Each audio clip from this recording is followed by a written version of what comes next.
तर मित्रांनो, मुख्यमंत्री लाडकी बहीण योजना प्रभावीपणे राबवा असं या ठिकाणी महिला व बालविकास मंत्री अदिती तटकरे यांनी एका बैठकीमध्ये सांगितलेलं आहे।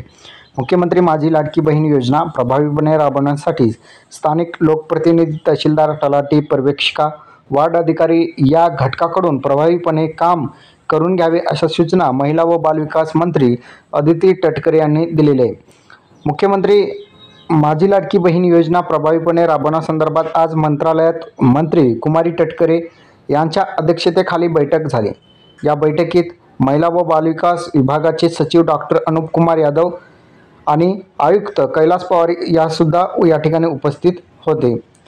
कुमारी अदिती तटकरे म्हणाले की मुख्यमंत्री माझी लाडकी बहीण योजना ही सर्व समाजातील शेवटच्या महिलांपर्यंत प्रभावीपणे पोहोचण्यासाठी अंगणवाडी केंद्रात या योजनेचे परिपूर्ण माहितीचे फलक लावावेत, जेणेकरून सर्व महिलांना योजनेसंदर्भातील पात्र अपात्रतेचे निकष समजतील। अशा पद्धतीने नियोजन करून घ्यावे। तसेच ऑफलाईन फॉर्म भरून घेताना कुठल्याही प्रकारचे पैसे घेऊ नयेत याबाबतच्या सूचना विभागाकडून देण्यात याव्यात।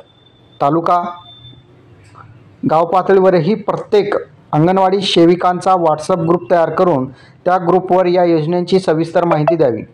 प्रत्येक अंगणवाडी सेविकेला प्रत्येकी फॉर्म मागे 50 रुपये मानधन मिळणार आहे, त्यामुळे कोणत्याही प्रकारची फसवणूक किंवा पैसे मागण्याचा प्रकार होणार नाही याची दक्षता घ्यावी असं या ठिकाणी कुमारी अदिती तटकरे यांनी सांगितलेलं आहे। गाव स्तरावर तसेच तालुका स्तरावर संबंधित घटकांचे सहकार्य करून ही योजना यशस्वी करावी असे आवाहन करून त्या म्हणाले की सकाळी 4 तास अंगणवाडी सुरू असते, त्यानंतर 1 तासाचे प्रशिक्षण ऑनलाईन पद्धतीने प्रत्येक अंगणवाडी सेविकांना आणि मदतनीस यांना देण्यात यावे। सर्वांनी एकमेकांच्या समन्वयाने ही योजना यशस्वीपणे राबवावी असे या ठिकाणी सूचना अदिती तटकरे यांनी दिलेले आहे।